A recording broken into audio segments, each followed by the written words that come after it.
ओम शांति। 23 जनवरी 2026 के ईश्वरीय महावाक्य है। पहले सुनते हैं मुरली का मुख्य पॉइंट्स। बाप दादा ने कहा, जिन बच्चों ने ज्ञान की सच्ची धारणा की है उनकी चलन देवताओं जैसी होती है। उनके जीवन में स्वतः दैवीय गुण दिखाई देने लगते हैं। ज्ञान की धारणा की पहचान यह है कि बुद्धि सदा विचार सागर मंथन में रहती है। आसुरी बातों या कीचड़े का मंथन करने की आदत समाप्त हो जाती है। नेक्स्ट पॉइंट है बाबा का, ब्राह्मण जीवन में आते ही गाली देना और ग्लानि करना बंद हो जाता है। मुख से निकलने वाले शब्द ही आत्मिक स्थिति का प्रमाण बनते हैं। ज्ञान की धारणा वालों का मुखड़ा सदा हर्षित और प्रसन्न रहता है। हर्षहीन चेहरा बताता है कि अभी धारणा में कमी है। दैवी गुण धारण नहीं हुए तो ज्ञान होते हुए भी दर्जा कम हो जाता है। इसलिए हर अवगुण को पहचान कर उसे निकालना जरूरी है। नेक्स्ट, मुख से सदैव ज्ञान रत्न निकले, यही पुरुषोत्तम जीवन की पहचान है। रत्न सुनाने सुनने से आत्मा में खुशी और हल्कापन रहता है। ज्ञान रत्न ही सच्चे हीरे जवाहरत हैं जो 21 जन्मों तक साथ रहते हैं। और अब सुनते हैं महावाक्यों को विस्तार से। मुरली का सार, मीठे बच्चे, तुम्हारे मुख से सदैव ज्ञान रत्न निकलने चाहिए। तुम्हारा मुखड़ा सदैव हर्षित रहना चाहिए। प्रश्न है बाबा का, जिन बच्चों ने ब्राह्मण जीवन में ज्ञान की धारणा की है उनकी निशानी क्या होगी? जिन बच्चों ने ब्राह्मण जीवन में ज्ञान की धारणा की है उनकी निशानी क्या होगी? उत्तर है बाबा का, उनकी चलन देवताओं मिसल होगी, उनमें दैवीय गुणों की धारणा होगी। उन्हें ज्ञान का विचार सागर मंथन करने का अभ्यास होगा। वे कभी आसुरी बातों का अर्थात कीचड़े का मंथन नहीं करेंगे। उनके जीवन से गाली देना और ग्लानि करना बंद हो जाता है। उनका मुखड़ा सदा हर्षित रहता है। ओम शांति। बाबा बैठ समझाते हैं ज्ञान और भक्ति के ऊपर। यह तो बच्चे समझ गए हैं, भक्ति से सद्गति नहीं होती है और सतयुग में भक्ति होती नहीं। ज्ञान भी सतयुग में मिलता नहीं। श्री कृष्ण न भक्ति करते हैं न ज्ञान की मुरली बजाते हैं। मुरली माना ही ज्ञान देना। गायन भी है ना मुरली में जादू, तो जरूर कोई जादू होगा ना। सिर्फ मुरली बजाना वह तो कॉमन फकीर लोग भी बजाते रहते हैं। इस मुरली में ज्ञान का जादू है। अज्ञान को जादू तो नहीं कहेंगे, मुरली को जादू कहते हैं। मनुष्य से देवता बनते हैं ज्ञान से। जब सतयुग है तो इस ज्ञान का वर्षा है। वहां भक्ति होती नहीं, भक्ति होती है द्वापर से। जबकि देवता से मनुष्य बन जाते हैं। जबकि देवता से मनुष्य बन जाते हैं। मनुष्यों को विकारी, देवताओं को निर्विकारी कहा जाता है। देवताओं की सृष्टि को पवित्र दुनिया कहा जाता है। अभी तुम देवता बन रहे हो। ज्ञान किसको कहा जाता है? यह तो ज्ञान किसको कहा जाता है? एक तो स्वयं की व बाप की पहचान, और फिर सृष्टि के आदि मध्य अंत की नॉलेज को ज्ञान कहा जाता है। ज्ञान से होती है सद्गति, फिर भक्ति शुरू होती है तो उतरती कला कहा जाता है, क्योंकि भक्ति को रात, ज्ञान को दिन कहा जाता है। यह तो कोई की भी बुद्धि में बैठ सकता है। यह तो कोई की भी बुद्धि में बैठ सकता है, परंतु दैवीय गुण धारण नहीं करते हैं। दैवीय गुण हो तो समझा जाए ज्ञान की धारणा है। दैवीय गुण हो तो समझा जाए ज्ञान की धारणा है। ज्ञान की धारणा वालों की चलन देवता मिसल होती है, कम धारणा वाले की चलन मिक्स रहती है। धारणा नहीं तो गोया वह बच्चे ही नहीं। मनुष्य बाप की कीमती मनुष्य बाप की कितनी ग्लानि करते हैं। ब्राह्मण कुल में आते हैं तो गाली देना, ग्लानि करना बंद हो जाता है। तुमको ज्ञान मिलता है, उस पर अपना विचार सागर मंथन करने से अमृत मिलेगा। विचार सागर मंथन ही नहीं करते तो बाकी क्या मंथन होगा? आसुरी विचार, उनसे किचड़ा ही निकलेगा। अभी तुम ईश्वरी स्टूडेंट हो, जानते हो मनुष्य से देवता बनने की पढ़ाई पढ़ रहे हैं। देवताएं यह पढ़ाई नहीं पढ़ाएंगे। देवताएं यह पढ़ाई नहीं पढ़ाएंगे। देवताओं को कभी ज्ञान का सागर नहीं कहा जाता है। ज्ञान का सागर तो एक को ही कहा जाता है। दैवीय गुण भी ज्ञान से धारण होते हैं। यह ज्ञान जो तुम बच्चों को अभी मिलता है, यह सतयुग में नहीं होता। इन देवताओं में दैवीय गुण है। तुम महिमा भी करते हो सर्व गुण संपन्न। तो अभी तुमको ऐसा बनना है। अपने से पूछना चाहिए हमारे में सब दैवी गुण है या कोई आसुरी अवगुण है। अगर आसुरी अवगुण है तो उनको निकाल देना चाहिए, तभी देवता कहेंगे, नहीं तो कम दर्जा पा लेंगे। अभी तुम बच्चे दैवी गुण धारण करते हो, बहुत अच्छी-अच्छी बातें सुनाते हो, उनको इनको ही कहा जाता है पुरुषोत्तम संगम युग। जबकि तुम पुरुषोत्तम बन रहे हो, तो वातावरण भी बहुत अच्छा होना चाहिए। मुख से कोई भी छी-छी बात ना निकले, नहीं तो कहा जाएगा यह कम दर्जे का है। बोलचाल और वातावरण से झट पता पड़ जाता है। तुम्हारा मुखड़ा सदैव हर्षित होना चाहिए, नहीं तो उनमें ज्ञान नहीं कहा जाएगा। नहीं तो उनमें ज्ञान नहीं कहा जाएगा। मुख से सदैव रत्न निकले। यहाँ लक्ष्मी नारायण देखो कितने हर्षित मुख हैं। इन्हों की आत्मा ने ज्ञान रत्न धारण किए थे। मुख से सदैव ज्ञान रत्न निकलते हैं। रत्न ही सुनते सुनाते कितनी खुशी रहती है।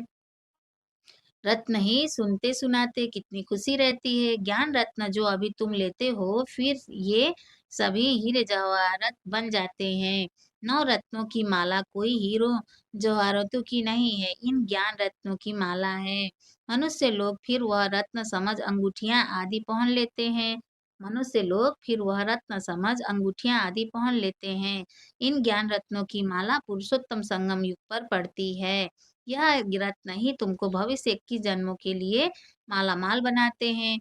इनको कोई लूट ना सके। यहाँ तुम यह हीरे जवाहरात पहनो तो झट कोई लूट ले जाए। तो अपने को बहुत बहुत समझदार बनाना है। आसुरी अवगुणों को निकालना है। आसुरी अवगुणों से शक्ल ही ऐसी हो जाती है। क्रोध में लाल लाल तांबे जैसी शक्ल हो जाती है। काम विकार वालों के काम विकार वाले तो काले बन जाते हैं। तो बच्चों को हर बात में विचार सागर मंथन करना चाहिए। यह पढ़ाई है ही बहुत धन पाने की। वह पढ़ाई कोई रत्न थोड़ी ही है। वह पढ़ाई कोई रत्न थोड़ी ही है। हाँ, नॉलेज पढ़कर बड़ा पोजीशन पा लेते हैं। तो पढ़ाई काम आई ना कि पैसा। पढ़ाई ही धन है। वह है हद का धन, फिर यह है बेहद का धन। है दोनों पढ़ाई। अभी तुम समझते हो बाप हमको पढ़ाकर विश्व का मालिक बना देते हैं। वह अल्पकाल क्षण भंगुर की पढ़ाई है, एक जन्म के लिए। फिर दूसरे जन्म में नए सिर पढ़ना पड़े। फिर दूसरे जन्म में नए सिर पढ़ना पड़े। वहाँ धन के लिए पढ़ाई की दरकार नहीं, वहाँ तो अभी के पुरुषार्थ से अकीचार अथाह धन मिल जाता है। धन अविनाशी बन जाता है। देवताओं के पास बहुत धन था, फिर जब भक्ति मार्ग अर्थात रावण राज्य में आए तो कितना था, कितने मंदिर बनाए हुए हैं। फिर आकर मुसलमानों आदि ने धन लूटा। कितने धनवान थे। आज की पढ़ाई से इतना धनवान कोई बन नहीं सकेंगे। तुम अभी जानते हो हम इतनी ऊंची पढ़ाई पढ़ते हैं जिससे यह देवी देवता बनते हैं। तो पढ़ाई से देखो मनुष्य क्या बन जाते हैं, गरीब से साहूकार। अभी भारत भी कितना गरीब है। अभी भारत भी कितना गरीब है। साहूकारों को तो फुर्सत ही नहीं है। अपना अहंकार रहता है, मैं फलाना हूँ, इसमें अहंकार आदि मिट जाना चाहिए। हम आत्मा है, आत्मा के पास तो धन दौलत हीरे जवाहरात आदि कुछ भी नहीं है। बाप भी कहते हैं देह सही सब संबंध छोड़ो। आत्मा शरीर छोड़ती है तो साहूकारी आदि सब खत्म हो जाती है। जब नए सिर पढ़कर फिर धन कमावे, या तो दान पुण्य अच्छा किया हो तो साहूकार के घर जन्म लेंगे। कहते हैं ना पास्ट के कर्मों का फल है। नॉलेज का दान किया होगा नॉलेज का दान किया होगा, वह कॉलेज धर्मशाला आदि बनाई है। नॉलेज का दान किया होगा, वह कॉलेज धर्मशाला आदि बनाई है तो उसका फल मिलता है, परंतु अल्पकाल के लिए। यह दान पुण्य भी यहाँ किया जाता है, सतयुग में नहीं किया जाता। सतयुग में अच्छे ही कर्म होते हैं, क्योंकि अभी का वर्षा मिला हुआ है। वहाँ कोई का भी विकर्म होता नहीं, क्योंकि रावण ही नहीं है। गरीबों का भी विकर्म नहीं बनेगा। गरीबों का भी विकर्म नहीं बनेगा। यहाँ तो साहूकारों के भी विकर्म बनते हैं। तब तो यह बीमारियां आदि दुख होते हैं। तब तो यह बीमारियाँ आदि दुःख होते हैं, वहाँ विकार में जाते ही नहीं तो विकर्म कैसे बनेंगे? सारा मदार है कर्मों पर। यह माया रावण का राज्य है। यह माया रावण का राज्य है, जो मनुष्य विकारी बन जाते हैं। बाप आकर पढ़ाते हैं निर्विकारी बनाने लिए।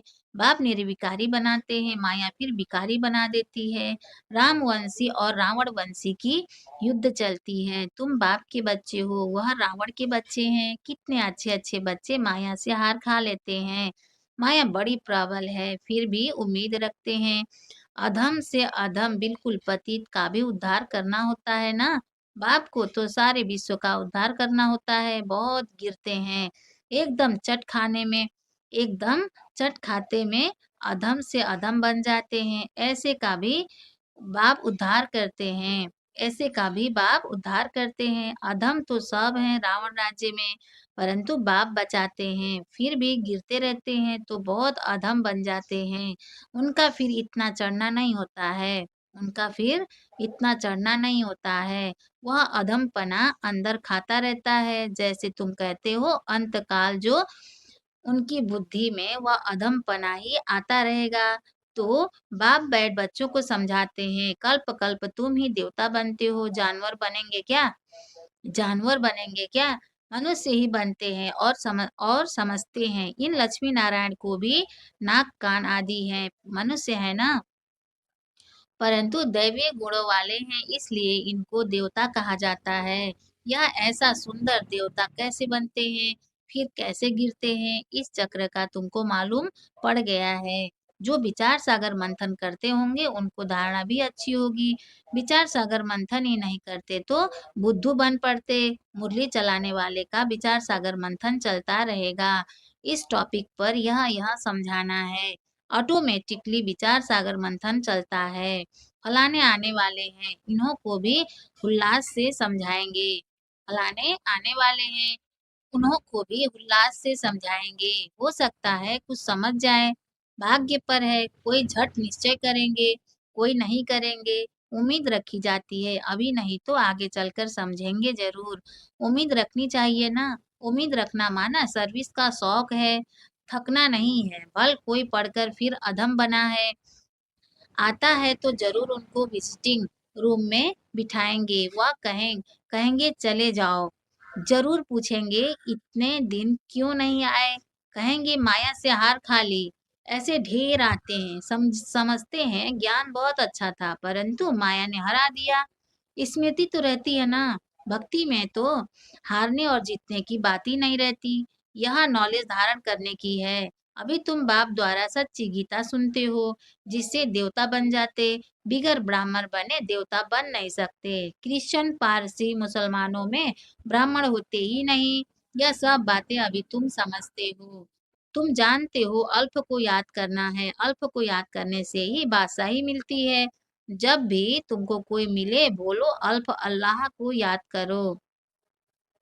अल्प को ही ऊँच कहा जाता है। अंगुली से अल्प का इशारा करते हैं ना, अल्प को एक भी कहा अल्प को एक भी कहा जाता है। एक ही भगवान है, बाकी तो सब है बच्चे।